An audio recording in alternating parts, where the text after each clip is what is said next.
Hi guys, welcome back to my YouTube channel. So in this video I am going to tell you how you can log in access Google Bard AI and how to join the waitlist API waitlist of Google Bard AI and where is exactly the Google Bard AI located in the Google tab.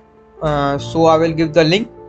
I am telling the link by the way. So this is the link https bard.google.com.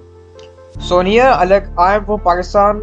So in Pakistan, Google Bard isn't supported. So it is saying Bard isn't currently supported in your country. So the first step is we have to turn on the VPN to USA. So now we will refresh our screen.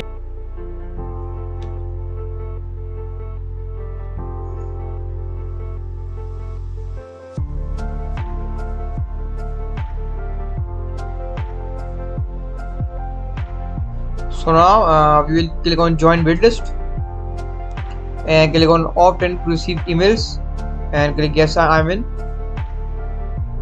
So like you can see we have added to the waitlist.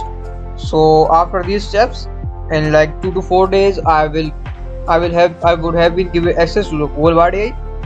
So thanks for your interest in Bard and thanks for watching. See you next video. Bye.